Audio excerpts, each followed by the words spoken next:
Hi everyone. Today we will discuss about the topic related to RLC series circuit connected to AC excitation, that is AC supply. So here we consider three parameters, which is nothing but passive elements: resistor, inductor, and capacitor.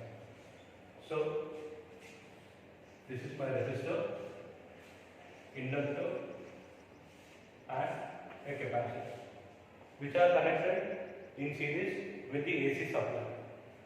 So this is my AC supply.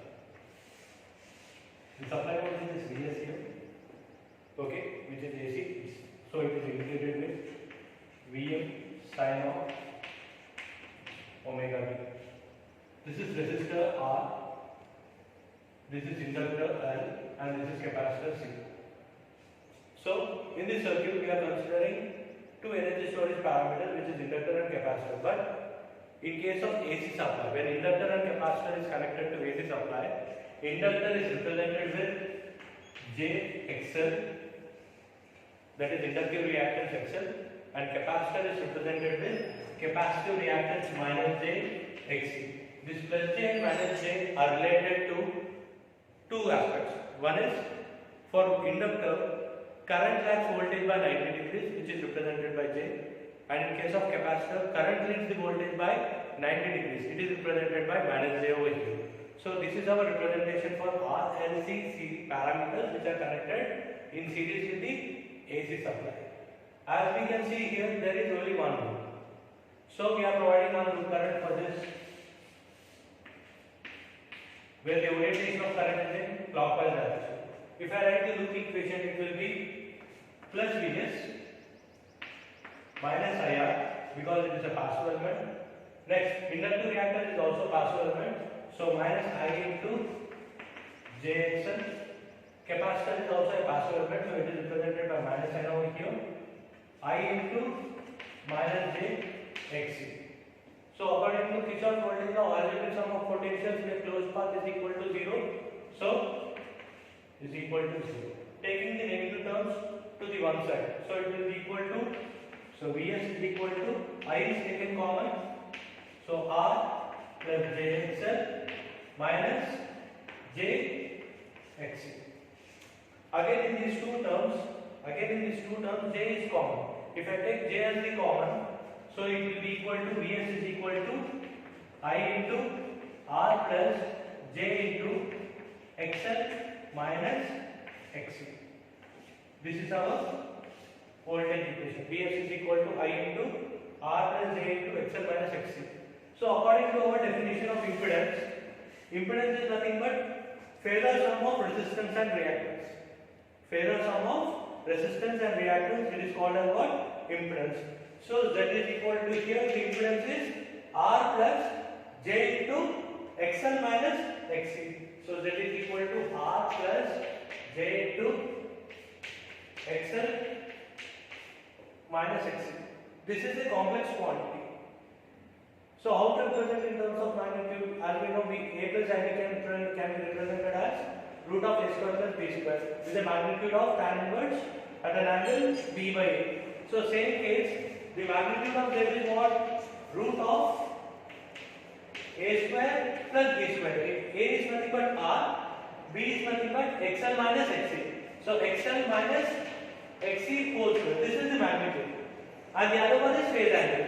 So phase angle is equal to what? Tan inverse B by A. Here B is nothing but XL minus XC and A is nothing but R. So this is the magnitude and phase angle for the impedance. So if I use the same concept over here, so Vs is equal to I into Z. So I is equal to Vs by Z. Well, impedance is having a magnitude as well as a phase angle. So Vs by root of R square plus XL minus XC whole square at an angle tan inverse XL minus XC by R. XL minus XC by R. If this phase angle is shifted to the numerator, it will be minus. Here it is plus. If it is shifted to the numerator, it will be minus. So I is equal to V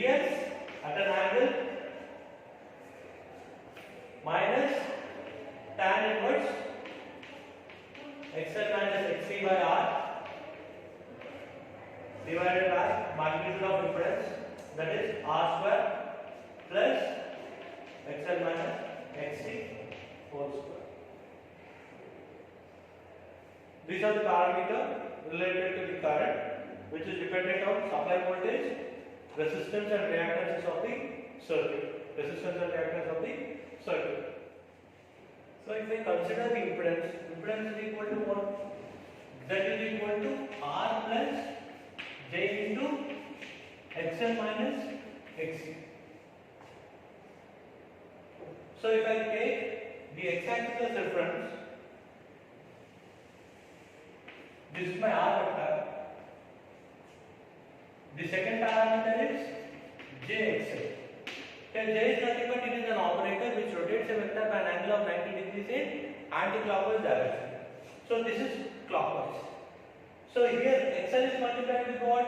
J. J means it is a J operator which will rotate a vector by an angle of 90 degrees in anti-clockwise direction. So this is my anti-clockwise 90 degrees. So this is JXL.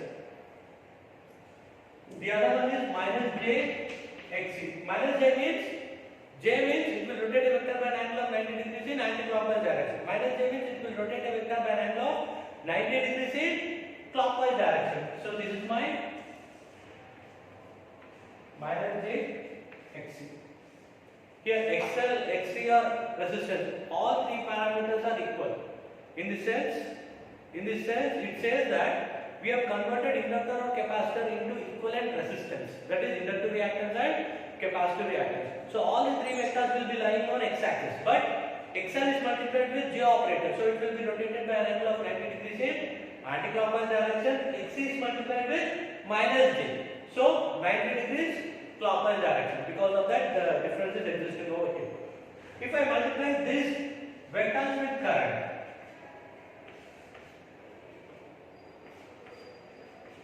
then it will be defined as voltage.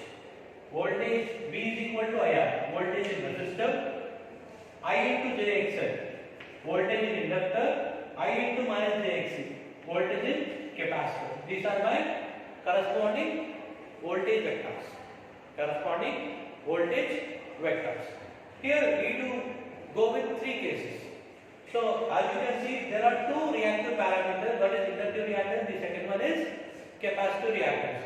So if the values are given, if the values are specified, then you can see from the given equation either XL can be greater than XC, or XC can be greater than XL, or XL may be equal to XC. So these are the three cases which we have to consider while solving a given network. Either XL is greater than XC, XC is greater than XL, or XL equal to XC. These are the three cases which we will go through.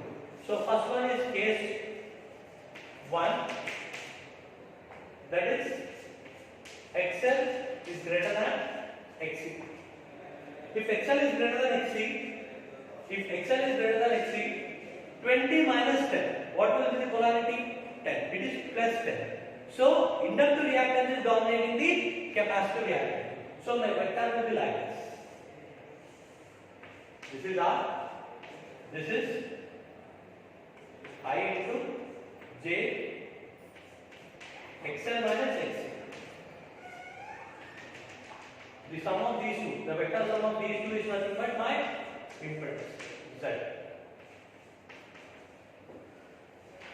Multiplying the current, it will give voltage of the circuit. V equal to IZ. V is equal to IZ. This is for case 1. When XL is greater than XC, the difference of these two parameters will be positive. So my vector will be represented to the positive side. That is quadrant 1. If I go with case 2, what is case 2? XC is greater than XL. We'll go with an example. XL value is 10 ohms, XC value is 20. If I substitute over here, it will be 10 minus 20, it is minus 10. So our reactance value is negative. So negative is represented with the negative y-axis. So this is my R. So this is my J, XL, minus xc. If I substitute the values over here, 1 is 10, xl is 10, xc is 20, then automatically this total difference will be negative. So there is no need to represent minus j over here. If I substitute the values of xl and xc, that is 10, xc value is 20, 10 minus 20 is minus 10, so it will be minus j 10, so negative. So the sum of these two is nothing but impedance. This is my fourth quadrant. If I multiply it with current vector, then it will be impedance of the circuit, the voltage of the impedance, that is V equal to Iz. In case of Ohm's law, in case of DC circuit, generally it is V is equal to IR, formula, that is V is equal to IR. But in case of AC circuits, same voltage equation is represented by V is equal to Iz, where Z is nothing but phasor sum of resistance and reactance. Here we do have three cases. Case 1 is XL greater than XC. Case 2, XC greater than XL. Case 3 is simple, that is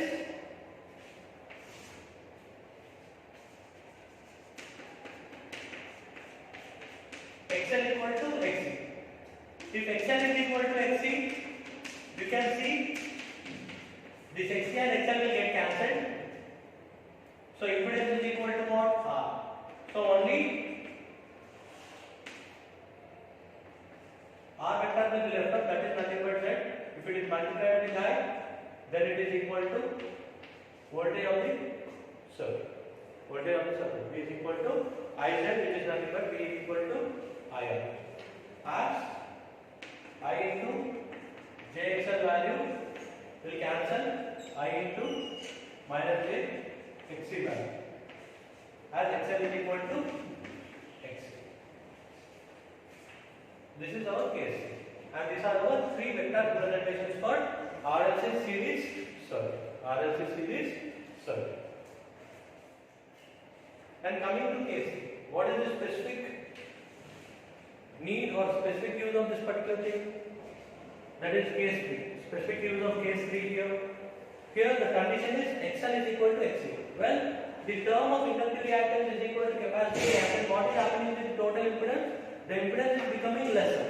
It is minimum. So at this particular point, the current will be maximum. This condition is called as resonance. The condition at which XL is equal to XC, impedance is minimum, current is maximum. Impedance is minimum and current is maximum is called as resonance. So what is the condition for resonance?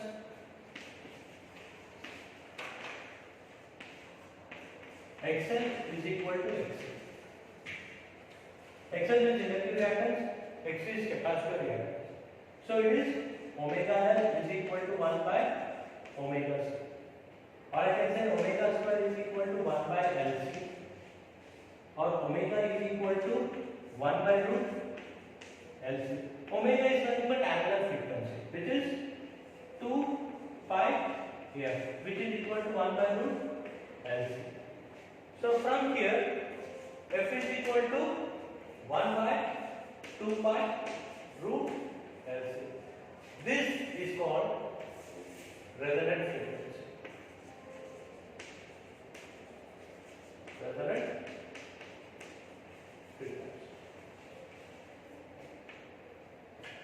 This is called as resonant frequency. This is the frequency. This is the frequency at which the parameters inductive reactance and capacitive reactance will be equal. When both are equal, as you can see, the positive reactance will cancel the negative reactance. The impedance in the network will be minimum. So Z will be minimum and current will be maximum. And this is our, if I plot the graph with respect to frequency and current, so at resonant frequency the current will be maximum, impedance will be minimum. So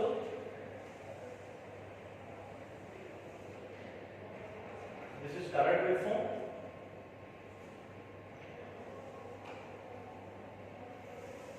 This is impedance. So this is Z minimum. So this is my resonant frequency. The frequency at which XL equal to XC. The frequency at which XL is equal to XC, impedance is minimum. At the same point, current will be maximum. This is called as resonance. The frequency at which XL is equal to XC, impedance is minimum, current is maximum. It's called as resonance. This is the aspect related to resonance, and this is the derivation for resonant frequency in RLC series circuit.